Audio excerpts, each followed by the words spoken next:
Swears! Hello, as always, this episode of Breaking Glass, the Bowie Catalogue, contains a little bit of swearing. Hi, hello and welcome to both of you, including the one who likes 8-line poem. Hope everyone's well.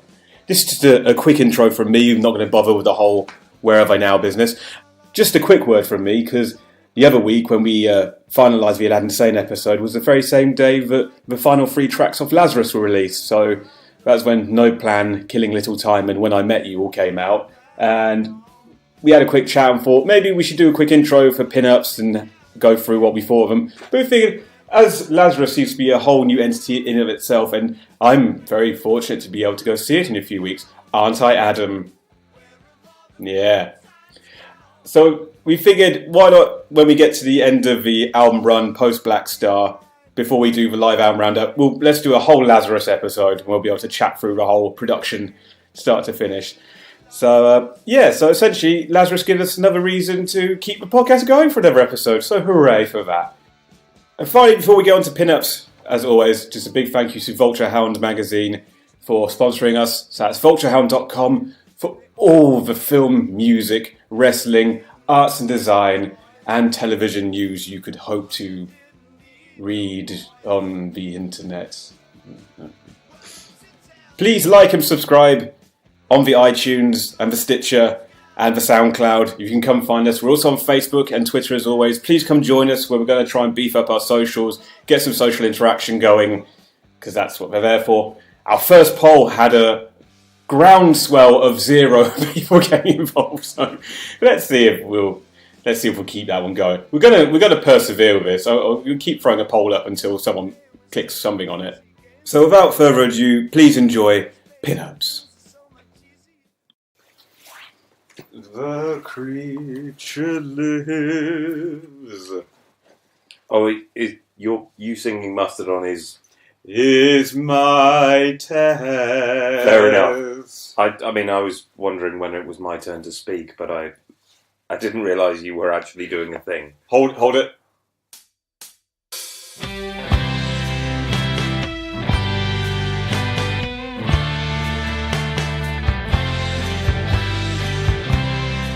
Welcome, everyone, to episode Flibbity Flu. Which one is this? Pin-ups. Yeah, I know it's pin-ups. What number is that? 7! Episode 7. Bloody hell. Episode 7. And you join us here in the last days of Rome, where Emperor Nero is just doing something unspeakable with a horse. Scenes of sexual abandon are, well, aplenty. And historical inaccuracy will be rife throughout the recording.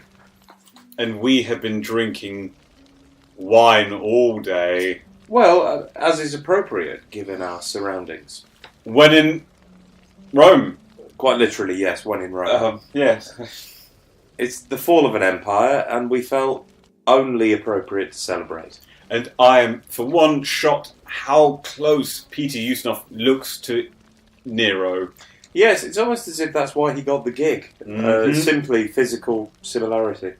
And a wonderful singing voice. And of course, Emperor Nero has been a surprisingly excellent raconteur.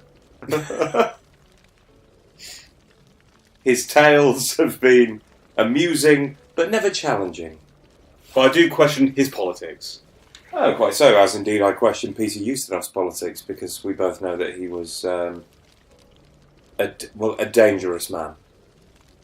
Yeah, a famous... Famously dangerous. Famously dangerous. Peter Ustinov. Sir Peter Ustinov. Incidentally, have you ever read Peter Ustinov's autobiography? Did I ever lend that to you? Yes, I have your copy of it. Oh, is that where that is? Yeah, you took my Errol Flynn, I got your Peter Ustinov.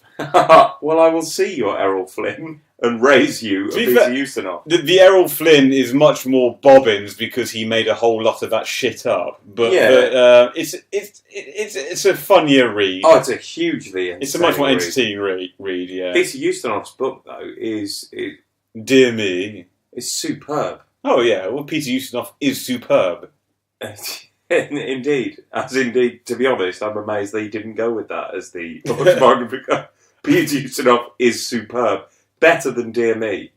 even though that ties in with like the conceit of the book. Yes. In that he's talking to himself. Anyway, it's an excellent book, and I wholeheartedly recommend it. So we're here today, everyone, my friends, my loves.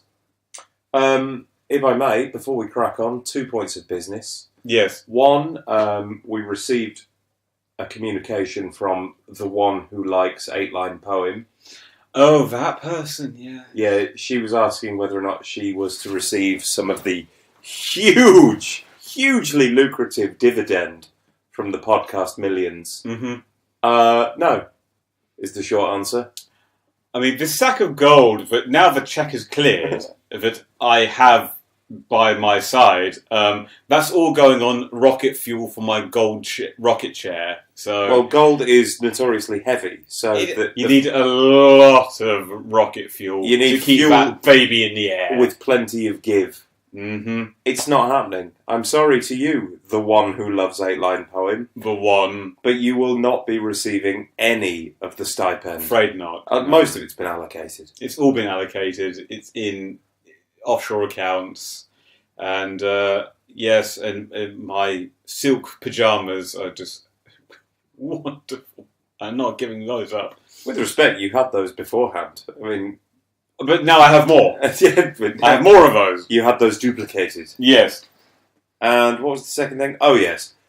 We also had a communication reminding me that the person that was trampled by the King's horse was, in fact, Emily Davison, and, of course, not Emmeline Pankhurst. And I apologise to our presumably hugely militant feminist listenership that, you know, believed that I was a boob. And the Pankhurst estate. And, of course, the Pankhurst estate, who sent us not one, but many cease and desist orders. They sent Meryl Streep around to basically give us a lecture. And to be honest with you, I'm not sure that worked because I ended up finding that just delightful rather than anything else. I was entranced. That woman has excellent and impeccable delivery. She does. And though that 2 hours she did where just re-delivering the entirety of a script of Cry in the Dark was magical. And the fact that she used puppets. And Sam Neill as a puppet was something I never expected to see, but I'm thankful for the younger listenership, which, I mean, she was catering for all audiences. She knows her business. She's an entertainer. Mm-hmm. She knows her onions. Absolutely, she does. Silver skin, shallot. She knows them all. She could run a public service announcement on her knowledge of onions. Like Paul Morley. Meryl Streep knows her onions. And with that, we're here on the last days of Rome. We've just seen something frankly appalling happen. To a horse. To a horse. To be honest, they're not kind to horses. They don't love a horse here. Tewkesbury aren't enjoying the scenes they've seen. No, it is safe to say the VIP lounge are relatively uncomfortable this time round, with our trappings and setting. Yeah, that's absolutely true. There's a lot of people in the VIP lounge that don't appear comfortable with the libidinous scenes of the last days of Rome. To be honest with you, though, they were never going to enjoy every one of our exotic locales. Well, given that Tewkesbury loves a good meat market, they do. They're not want to see how the horse is made into sausage. Particularly not when the horse has been horribly sexually assaulted beforehand. Yes. And then a sonnet written about the abuse. Yeah, to be honest with you, look, not all of our locales are going to be for everyone. I mean, Simon Mayo hasn't even turned up this week to indulge in the VIP. I mean, he sent us basically a very polite but very firm letter saying he could not agree to the setting. Absolutely. I've just seen Powers Booth basically threaten a man. Obviously, he didn't speak. Well, he bumped into his shoulder. He didn't speak. He didn't need to. He merely shook his fist and quivered his moustaches. And I think the message was got across. I think so. And we thank Powers Booth for basically bringing some kind of semblance of calm, order and discipline, which was sorely needed. Absolutely. So, should we talk about pin-ups? Pin-up. Right. So, just given the last episode where we discussed the fact that pin-ups is a bit of an anomaly. I think it would be safe to describe it as maybe throwaway. But more the fact that we've already said we're going to go over it in terms of a great game. We treat it more as, Aladdin saying to Diamond Dogs, and Pin-Ups is more of a...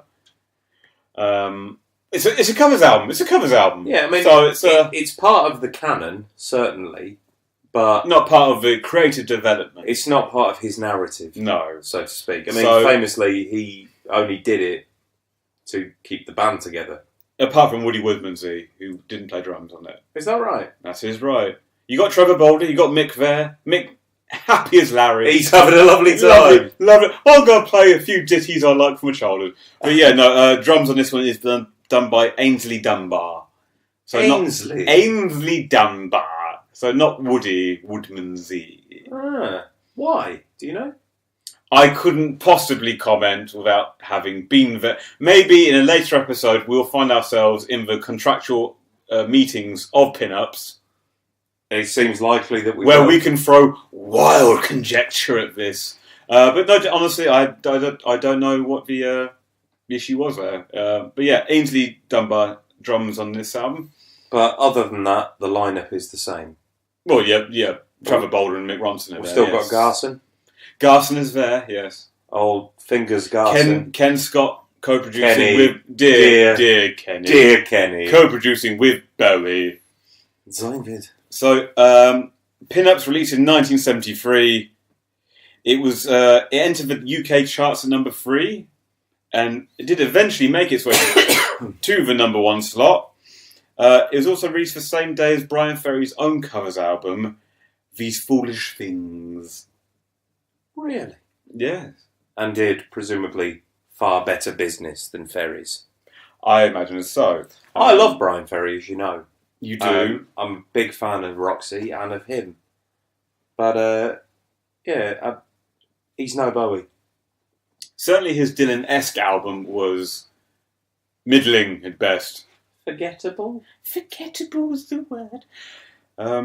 Pin-Ups also re-entered the charts in 1983 and 1999 as well. Yeah. So I imagine the 1999 one was a Ryko disc re-release. It had bonus tracks on it and all that. One would assume. And the whole thing, obviously, concept album, but it was originally... Delay that concept! Thank you for that program. That's all right, thanks. Yeah. The whole endeavour was originally conceived as a 2-part affair. Yeah. So, part 1, which is Pin-Ups, is taking British songs from 1964 to 1967. As he scrawls on the original cover notes. Mm-hmm. And the original plan was to do a follow-up album, part 2, called Bowieing Out, and would have centred more on his favourite US artists. To be perfectly fair, I wish he'd recorded it, but my God in heaven, that title.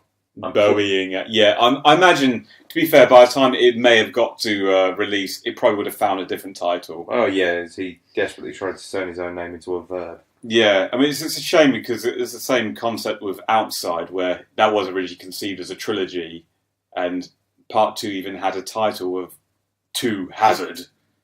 Which you're very fond of. I really like the title Hazard. And cool. I really like Outside, so it's a sad thing we never got around to doing Hazard. Now, I have more of a soft spot for Pin-Ups than you do. Yeah. As we discussed briefly, I mean... Oh, and I can't even remember now. Was it on our podcast or was it on the one that we guested on? But yeah, so recently we were very fortunate and grateful to have appeared on a transatlantic podcast with our friends at From A to Ziggy. So if you haven't heard that, those guys basically go through the entirety of the Bowie catalogue, but every song alphabetically. So they're putting much more time and effort and not going off on as many tangents as we do. I mean, just to be perfectly honest, how in God's name did they even do that? It's going to take them a while. No, I mean, simply to compile the list. I imagine there's sites you can find this information at.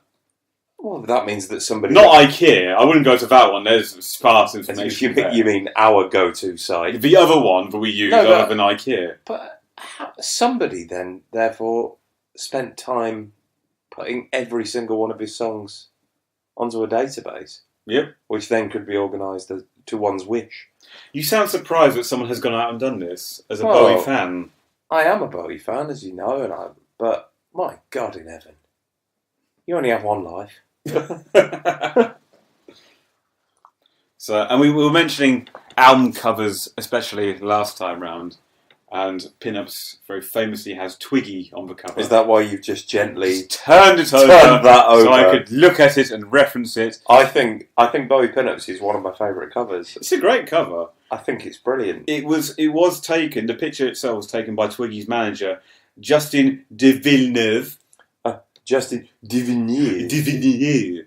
And it was actually taken for Vogue magazine, and then Bowie went back to him and said, "You know that picture you've taken for Vogue magazine? I really like that picture, because I have it for my album cover thing." Yeah. And the fact that it's Twiggy, lends weight to the whole sort of Pinups title. Sexy young folk. Well, they were both quite literally Pinups. Yeah.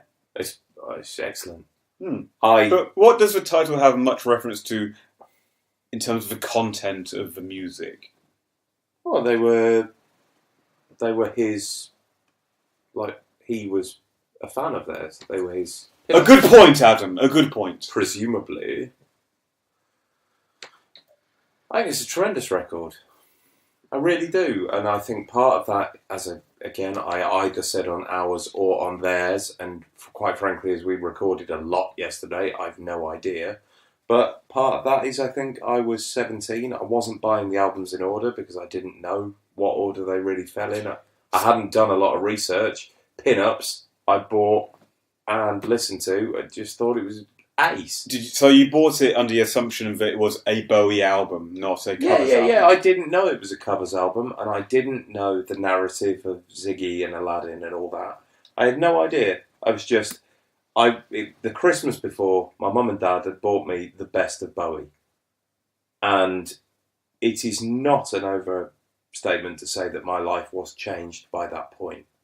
It is a pivotal moment for me because at that point I became a confirmed and unabashed Bowie fan.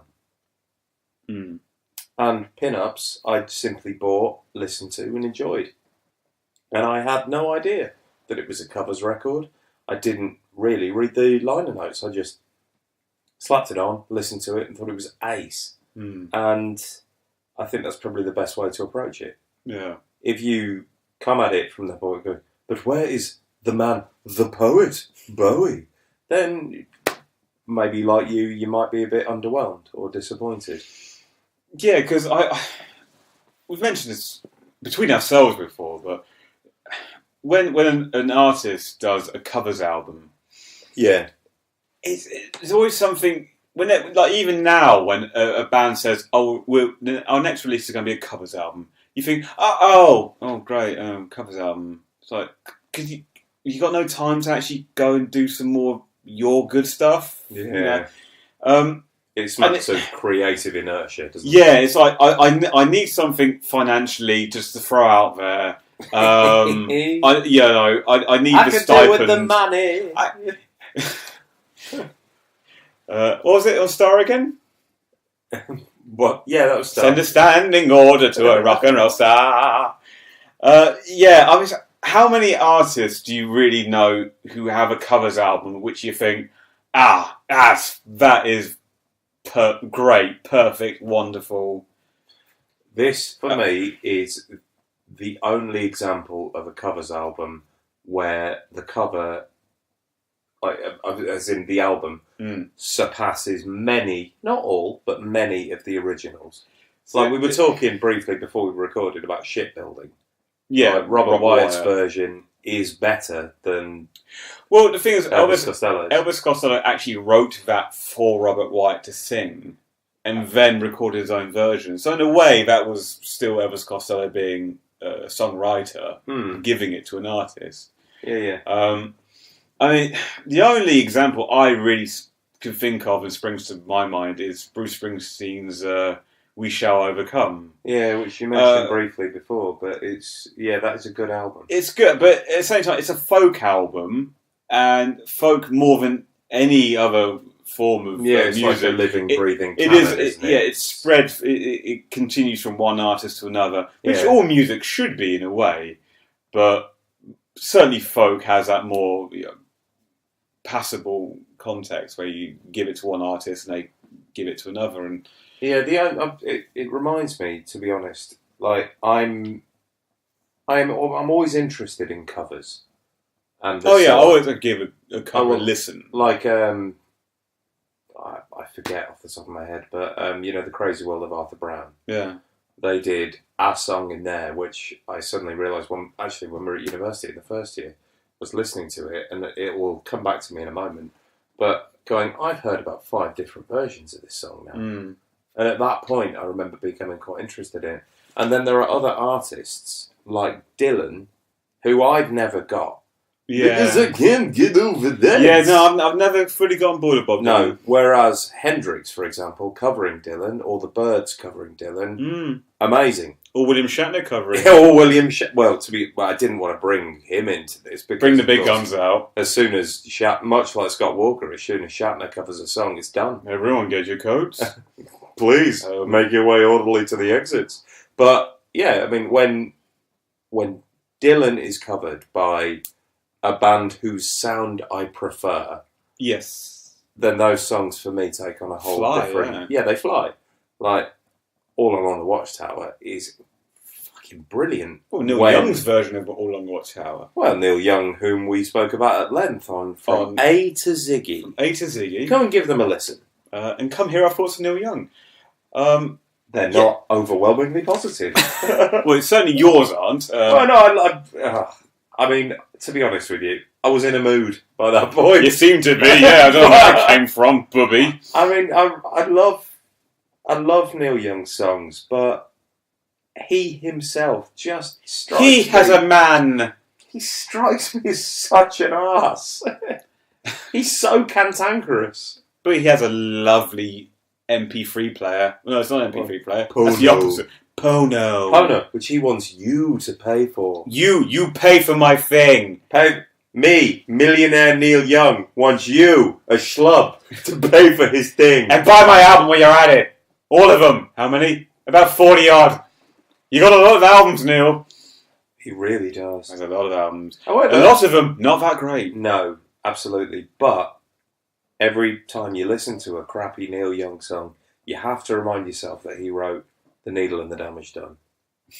Which... Oh, the damage done. Such a good song. That's good. Oh, he's got a lot of fantastic songs. Oh, he really does, yeah. I mean, Trans is just a wonderful album. What did our US counterpart describe that as? Honestly, can't remember. I remember it being pithy and amusing, though. Damn right it was. And at that point, I went, well met. Yeah. And then we went out and drank. We drank and discussed Motown at length. Yes, indeed, with 2 people that tried to join the conversation because they'd seen Georgie Fame. All right, yeah, well, all right. You see Georgie Fame. Yeah. To the 2 people that have seen Georgie Fame in the extremely unlikely event that they're listening to this, lovely to meet you.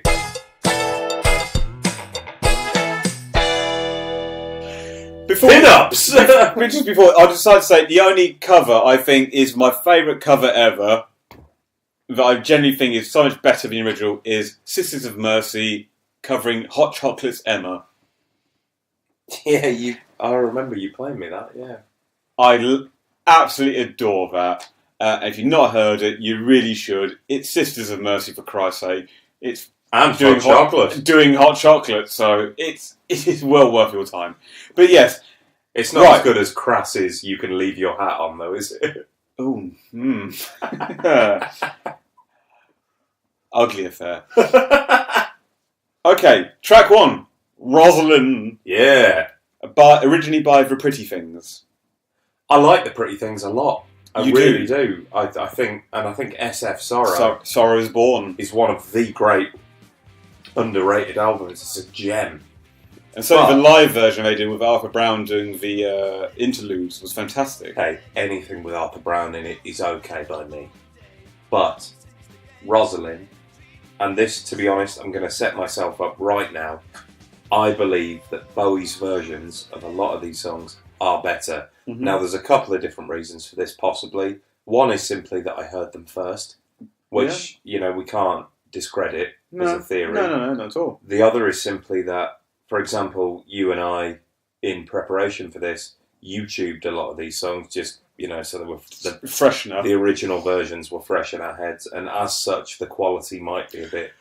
But what I did realise from going back and listening to a lot of these songs in their original form is, on Pin-Up, he doesn't really interpret the songs.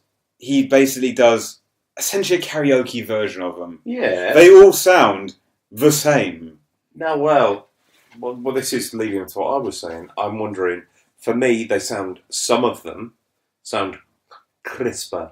Well, purely because of how they're recorded and mixed. Precisely. We have listened to kind of shoddy YouTube clips of old TV appearances and stuff. But hang on, we said before, we mentioned Ziggy Stardust before, and Bauhaus's version of Ziggy Stardust, and how we commented saying that it's a very fine version, but it's a fine version because it sounds exactly like Ziggy Stardust. Yeah, so what was the purpose of just re-recording it?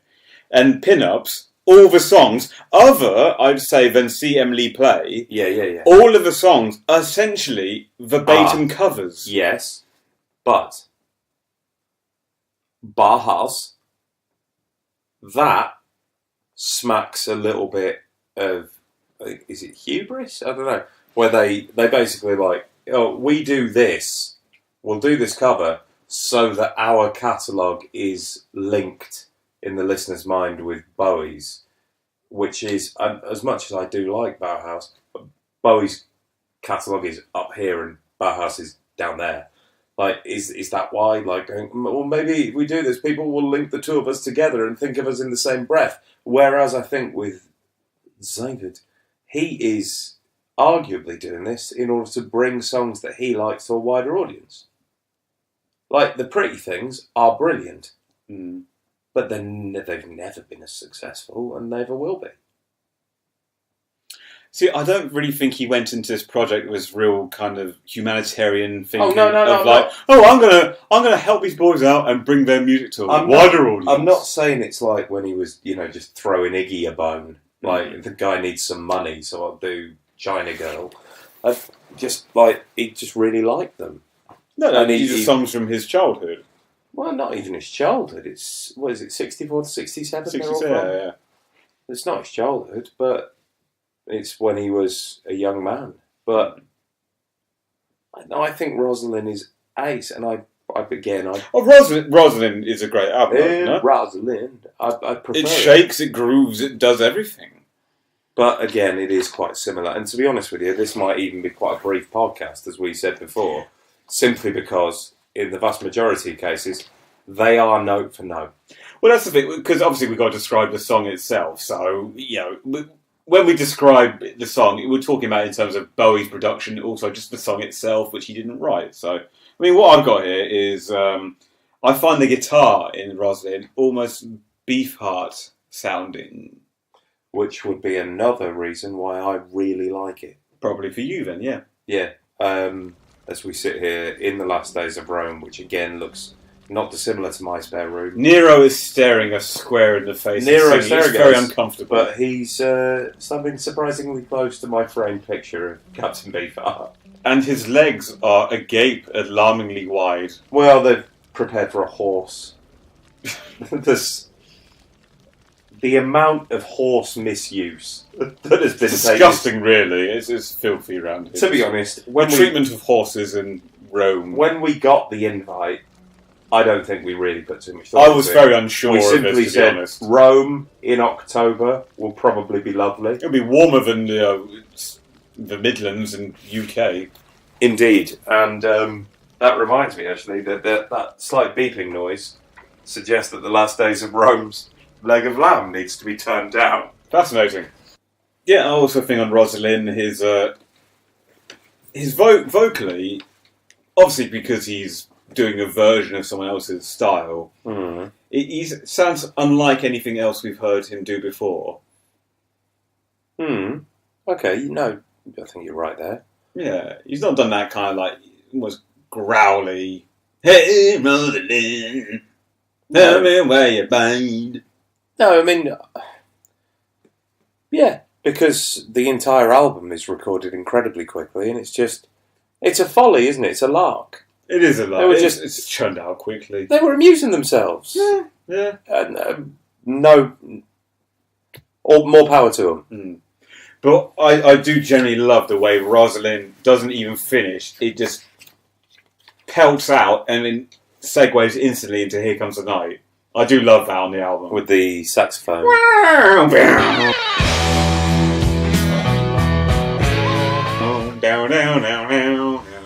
Yeah.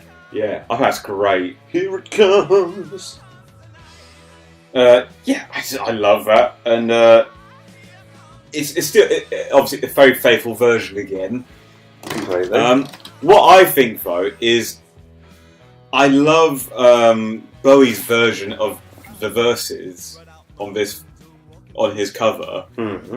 But when it comes to the chorus of the actual "Here Comes the Night," I still think Van Morrison sounds better.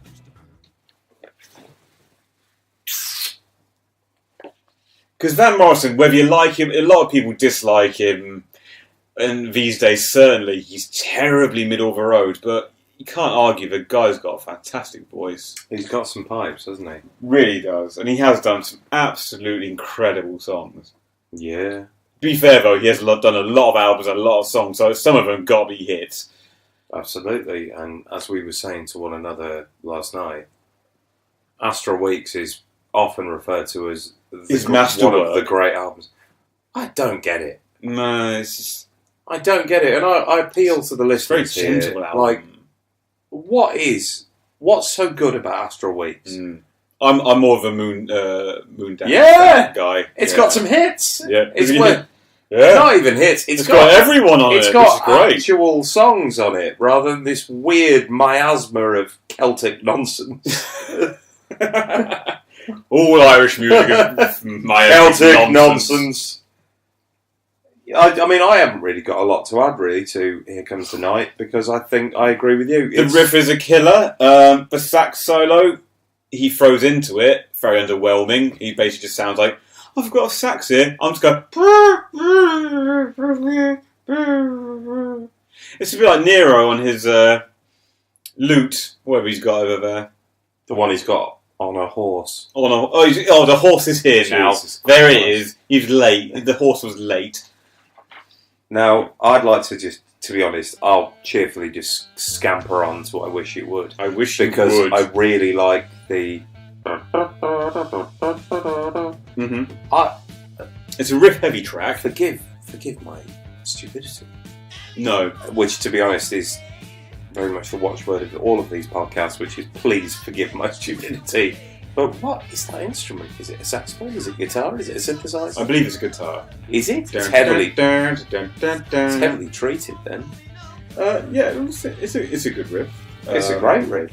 The bass in it is very subtle, but once you pick up on it, it really drives the track along. Maybe I wish you would. Throw some harmonica in there, which Bowie liked to play, but couldn't really play. Steady on. Hey man, I'm just a guy talking. Even Nero and his horse have bristled. They've at both that. dropped their monocles. Well, they simply must stop being quite so horrified. It's good, but again, It's an old style bluesy song. Very faithful. Yeah, the original version was by the Yardbirds, so bluesy is the watchword given there.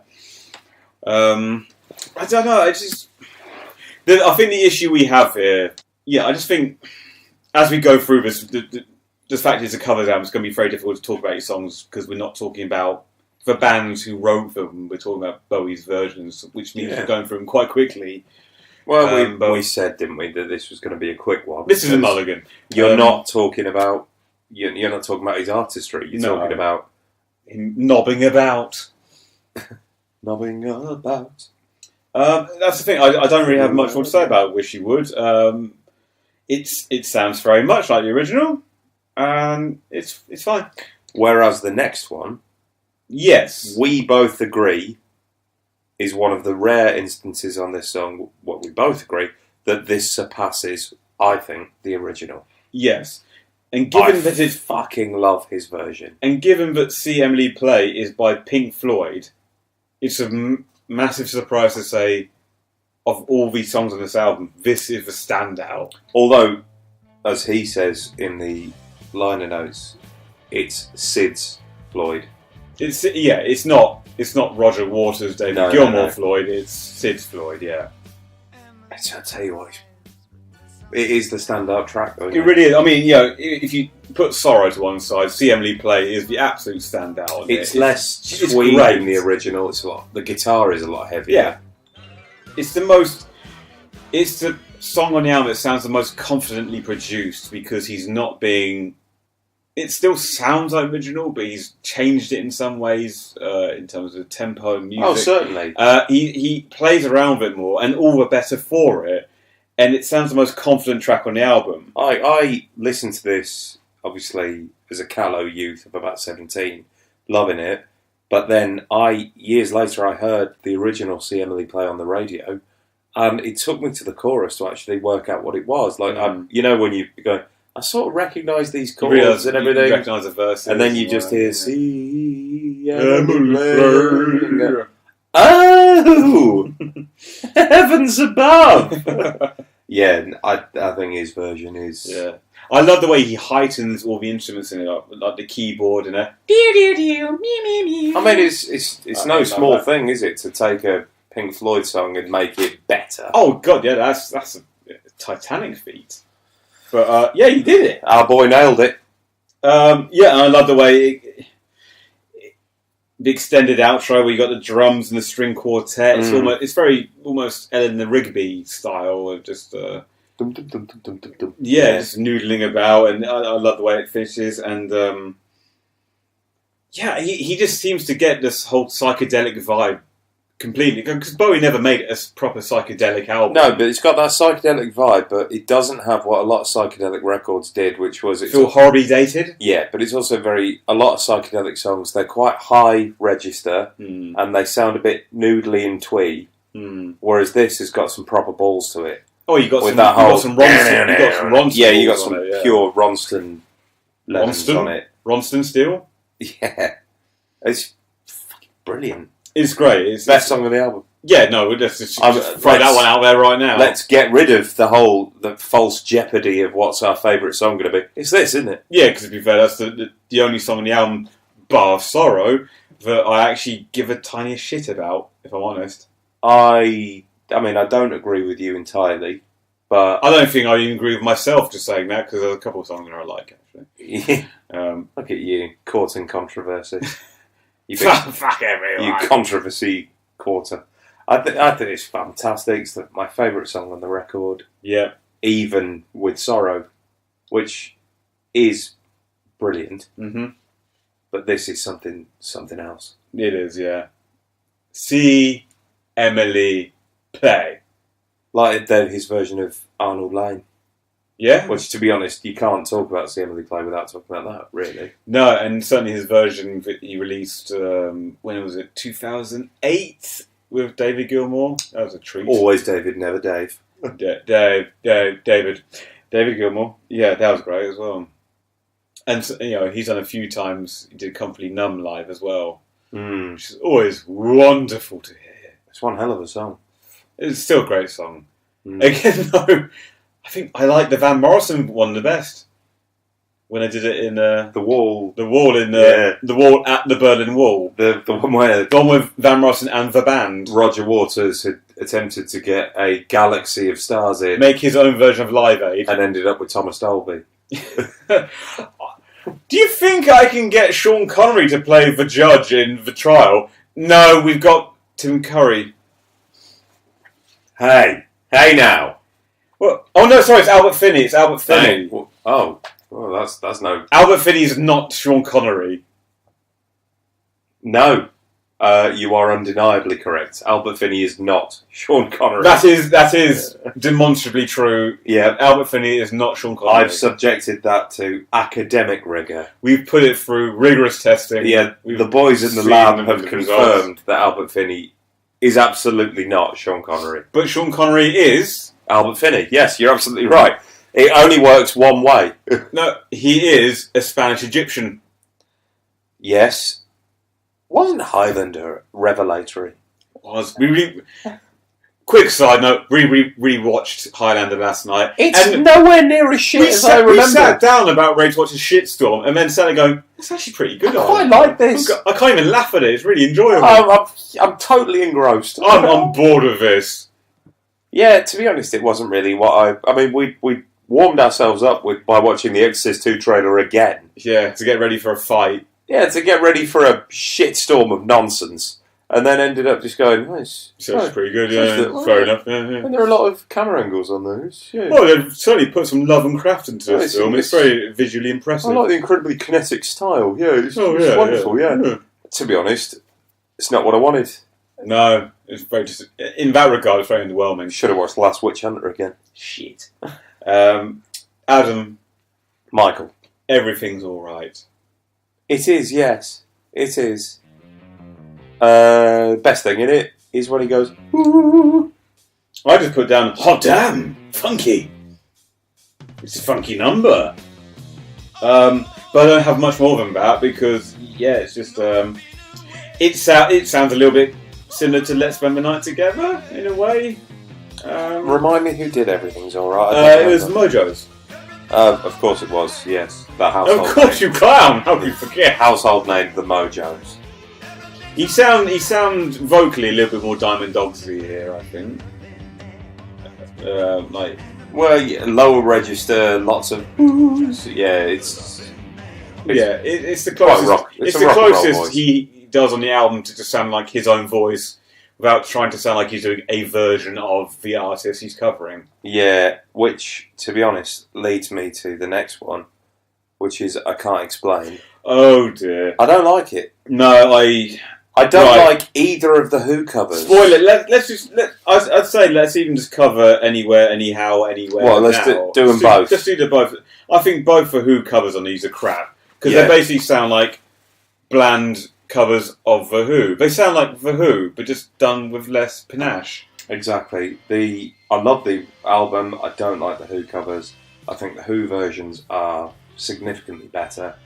His take on them, when it's all slowed down, I mean, yeah, and it sounds woozy, and he's trying to sound trippy and psychedelic, and it's. I mean, on I Can't Explain, he brings out his sax, and yeah, that sounds fine. It's a certain kind. I don't like it. It's just not very memorable. It's just all I think about when I listen to it is I just hear the Who's version. I tend to skip it and go straight to Friday on my mind, which is, to be honest, what I suggest we do now, because there's not really much to say. They're lousy. If you want to, they're very lazy covers. Even the extremely unlikely event that you haven't heard pin-ups, just listen to the Who's versions. Yeah, you're really not missing much. They're better. I think there's, and I'm wondering whether or not, because certainly all the versions here that I say are either better or equal to the originals, with the exception of Pink Floyd. They're less successful bands.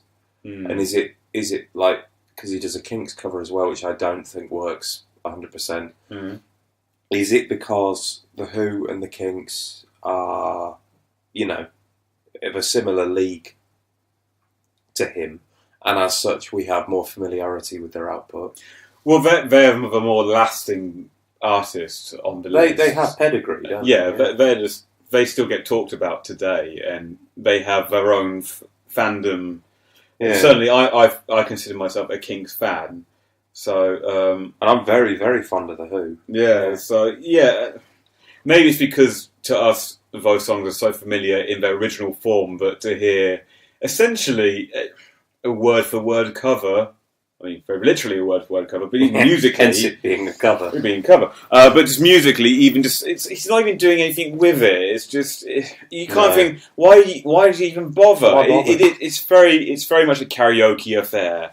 I'll be interested to hear, and I'm talking to you, one who likes 8-line poem, do people think Is there anybody out there that think these versions surpass the originals? Yeah, good point. Genuine question is anyone listening to this who thinks Pin-Ups has, other than See Emily Play and Sorrow, which given, I think, are better than the originals, who thinks there's other songs on Pin-Ups who think are better than the originals? And even do you think Pin-Ups is actually one of the best Bowie albums? This is your other question earlier, do we think there's going to be anybody out there that thinks that Pin-Ups is one of his greatest records? You think Pin-Ups and you think that's on a par with Ziggy Stardust and Station to Station and Heroes. I mean, are there people out there who actually think that? Yeah, and Tonight, Never Let Me Down.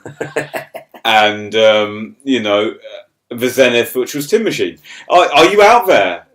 Come find us on the Facebook and the Twitter. Because obviously we found the one person that thinks Outline Poem is good.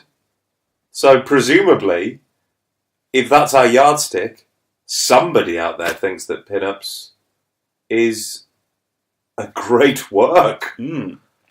Sorry, Nero's now kicking me because he's trying to shuffle over so he can get their vantage point of Rome burning. Yeah. All right, Nero. No. Yeah. Paul, how's the nibble situations? Nothing. Paul is apparently appalled by the scenes of devastation that surround him, and as such is just taken to his bed. Oh. This is an odd thing to see Robert Smith engaging with Tewkesbury. It is. I imagine, though, to be honest, with the absence of Mayo, and obviously Paul is overcome, he's come into his own. And maybe something like the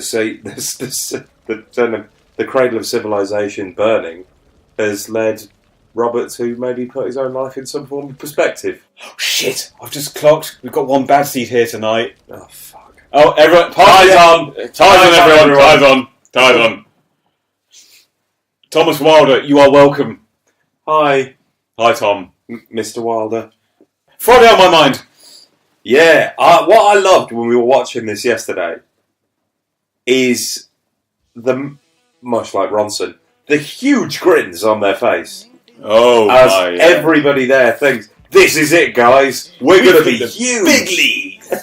And then they're not. No, The Easy Beats was the original. Everybody will know the name. The Easy Beats. It's a great song.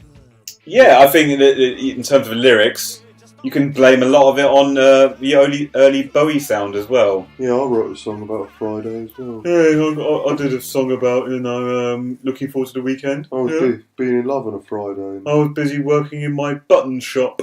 To be perfectly honest with you, it wasn't as successful as it should have been. Which was a massive hassle. Yeah, he goes pretty Cockney in it. And he does, but very salt of the earth. I'm fit, got Friday on my mind. I love that. Ooh, after he's done the actual I've got Friday on my mind. Ding, ding, ding, ding, ding, ding. It's a great little riff. It's in the city. It's brilliant. Fiddly-dee. Fiddly-dee-dee-dee. Brilliant. It's brilliant. You say brilliant, but it's not your favourite. No, it's far from the favourite, but I like virtually every song on the album. I don't like the Who covers. No. Anything more to say about Friday on My Mind? Other than it's ace. It is good. It's one of the better ones on the album. I'll give it that. What a great gift you give. So we move on to undisputedly the most famous song of the album. With your long blonde hair and your eyes blue. Yeah, that one. Thank you, Nero. Well, he loves Sorrow. Sorrow. Excuse me, boys. And it's, again, far better than the original, which I've now listened to. And yeah, his version's better.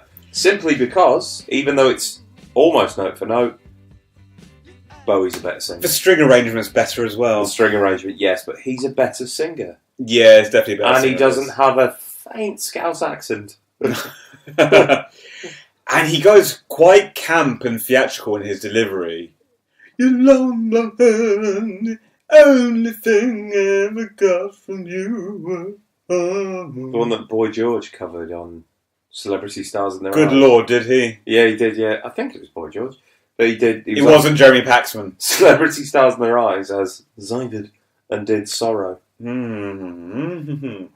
which, again, is an odd choice given that it's a cover, but... Yeah. I mean, in terms of... It's the closest sounding to an actual Bowie song. In terms of its production and style, it sounds like it could have fitted in on Aladdin Sane. Yeah. It's still got a bit of that throwback glam sound. He was still courting at the time. Well, he was still hugely successful with it, so... Yeah, I mean... And for the longest time, when I didn't know that Pin-Ups was a covers album, I automatically assumed it was a Bowie song. I remember even feeling a little bit crestfallen when I found out it was a cover. Yeah. Because I was like, I just assumed it was just another ripper. I've been from pouring plaudits on him as for it. And it's just someone else's stuff. Yeah. No, it's not a million miles away from the version, but it's definitely better than the original. Which was by... just go back to the Merseys or the McCoys? It's the Merseys. I think the McCoys did it as well. Yes, they did, but it was originally... God knows who the McCoys are. Strong Line Crisps. It was the Merseys, yes. It was. That's right there. That's another note I had. When I was listening back to it the other day, I suddenly clocked, I thought, this doesn't sound a million miles away from Dexys. I'm thinking like Jackie Wilson Says, kind of two rhyme. Jockey Wilson Says. Jockey Wilson Says, style Dexys Midnight Runners. I can dig that. Yeah, I definitely got that vibe, like with the fiddle and... Yeah. Yeah. And I never clocked that before, but it just occurred to me the other day when I was listening to it, like, yeah, I could hear some... Yeah, alright. No, I'll take that. Yeah. I'll tell you something I've got absolutely nothing to say about. Don't Bring Me Down. It sounds a bit like Zeppelin, which would, and it's a Pretty Things song again, so we've gone back to Pretty Things. I basically have no notes on this. It just says it's very bluesy. Just throw away. And again, we listened to it the other day. It's very faithful to original, so there's not really much to go on. It's incredibly faithful, and as such, I think that probably speaks to the fact that the song itself is not to my taste, because I don't think it's... You're not a massive bluesy fan? I don't mind it. I just think sometimes it can all sound much of a muchness, you know? A lot of 60s pop rock stuff was influenced with blues. Infused, with blues. Somebody will say baby, and then somebody will play a harmonica for a bit. Yeah, which is what happens. I think it all got far more interesting when, like, all the art school kids flooded into the scene and things started becoming a bit more experimental. It's not a shock then, with that comment in mind, that CM Lee plays the most interesting song on the album. Completely. Yeah. Completely. Yeah. I wholeheartedly admit to my own prejudices. Oh, yeah. I know what I am. But I know what I like! And I know what I like, but yeah, so I find sometimes I'm not a blues purist. I don't listen to the blues myself. I listen to a lot of blues-inflected records, but like Cream, for example, is mainly the blues, but I far preferred it when they started getting a bit more noodly and psychedelic with it, rather than a straightforward blues cover. Okay. Yeah. In the White Room. Which is why I like the next song a lot. Shapes of things before my eyes. Shapes of things before my eyes. Yeah. Shapes of Things is, I think, fucking brilliant. It's a Yardbirds cover, and to be fair to Yardbirds, they went pretty psych with it. So I think they did. This is the closest we get to hearing psychedelic Bowie. Well, that's one of the reasons why I think Pin-Ups is a great album, because while he lived through the whole psychedelic movement, he never did a psych He never album. really fully indulged in it. No. So if anything, we have Pin-Ups to be thankful for, because we can hear his slight dalliances with... his flirtations with psychedelic movement. Yeah, absolutely. Shapes of things are my eyes. As opposed to other songs where he brings a sax in. The intro as well. When it's because... That's it. That's right, fucking cool, yeah? Yeah, that is. But like on other songs where he just he's got his sax with him in the studio and he kind of just knobs about a bit and it just doesn't go anywhere. On this one, the sax actually sounds pretty gnarly in the background. I really like it on this. And there's a bit of everything in it. Everyone plays a part. You get the drums, Ronson's there, smiling away. Having a lovely time. Yeah, it sounds like a really tight number in terms of the band being all together on this one. And it's the first time... I'm amazed he didn't play it more. Well, it's the first time I noticed on a Bowie song, you've got an extended guitar solo. Yes. That's the first time I think on a Bowie song at this point you get that. Yeah, there's not a lot of solo guitar work on any Bowie song. I mean, there's a lot of heavy guitar work. Yeah, but you don't get a minute of solo. I think maybe he didn't want to share the spotlight. Well, I don't think he wasn't also... Ronson, go! Yeah, you've got 5 minutes to fill! He was a proficient guitarist himself, but he wasn't a maestro, so he wasn't really a guy who's given to go up to the mic himself and just do a 5-minute solo or anything like that. He was no Glenn Campbell. He was no Glenn Campbell. Oh, that's sad. Yeah, we've already done anyhow, anywhere. We both agree. Refer back to I Can't Explain. Yeah, it's a great song, poorly treated by Bowie. But what I want to ask you, Adam, is ask. By all means, ask. Where have all the good times gone? Get off, Nero! Get off! Where have all the good times gone? Well, I mean, what I'm most interested in is, obviously, of the two of us, although we both like the Kinks, you're the big Kinks fan. I like them, but you've done the reading. Mm. So how do you feel about this song? It's a very faithful version. I like it. It's very good. But yeah, it's the whole sting of the album for me is it's a very good version. It's nothing wrong with it, but it's a very faithful version of the original. Mm. And he even mimics Ray Davies' delivery. Like and when he says "gone," yeah, where have all the good times gone? Well, they're both from London. I do find his appreciation of Ray Davies and the Kinks absolutely charming, though. From one Brixton lad. No, but from one, because the Kinks started out before Bowie, but Bowie absolutely transcended them in terms of... But let's be fair, he eclipsed them. Even though the Kinks, to be fair, are massive across the world. Yeah, they are, but not on the same level as Bowie. No, and he's in another stratosphere. I find it a wonderful thing that he obviously listened to the Kinks when he was still coming up in his earlier bands like the King Bees and the Lower Third and all that. And he throws it back. And then later on, going all the way forward to Reality in 2004, he still covers them. And then they still end up performing together at this Tibet house show. What, are you applauding his loyalty? Yeah, I think there's something really charming and lovely about that.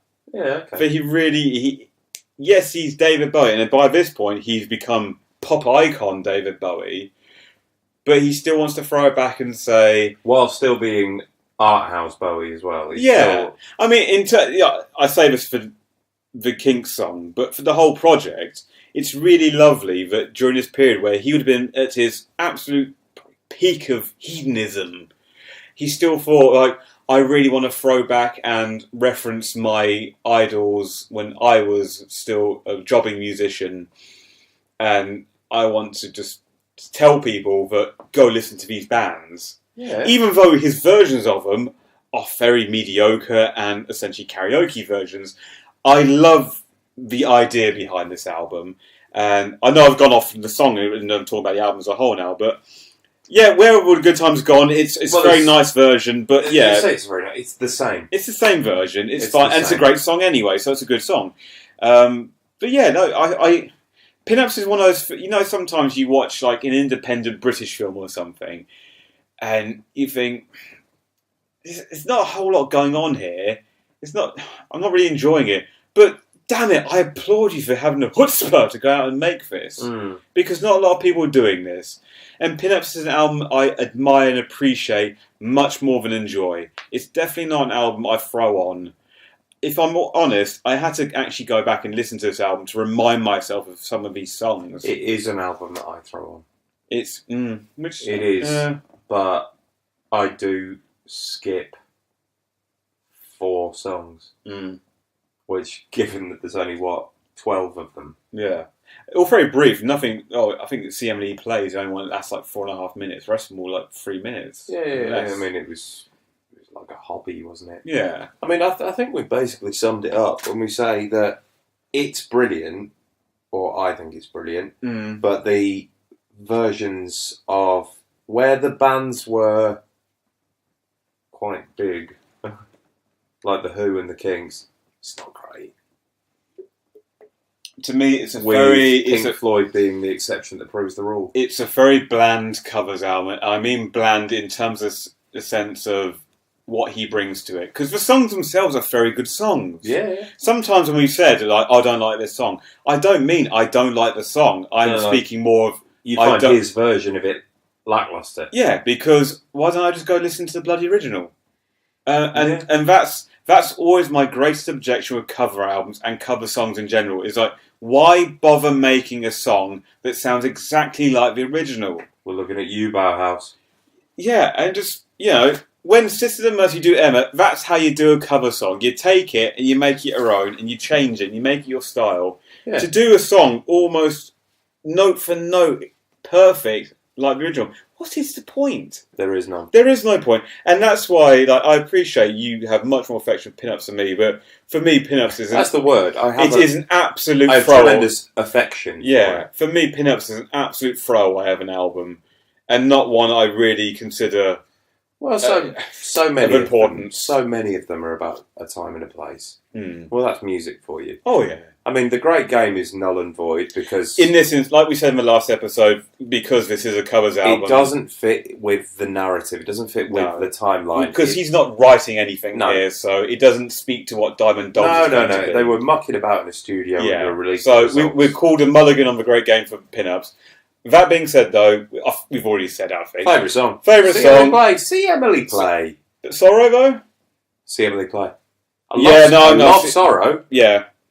I'm gonna to say that I prefer See Emily Play does not in any way diminish Sorrow. No.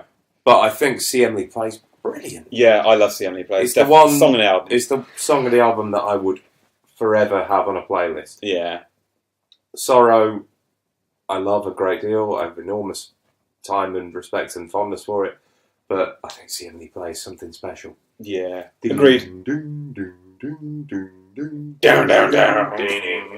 Yeah, it's brilliant. Anyway. Yeah. So, Nero is now out here with his fire extinguisher, desperately trying to quell the flames. And Robert's got his bin bag out. Oh, I couldn't tell because of his floppy hair. His huge hair. I mean, to be honest with you, we're going to have to have words with him. If he's going to stay in the VIP area, he needs to stop trying to curtail everybody's nice time. Fine, if there's a bad seed coming round, then yeah, by all means tidy up. Right, shall we? Let's call a day on this covers album. And now, conga.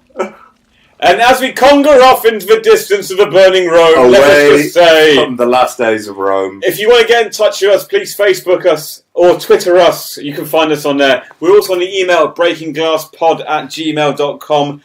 Please come find us on iTunes or Stitcher or SoundCloud and subscribe.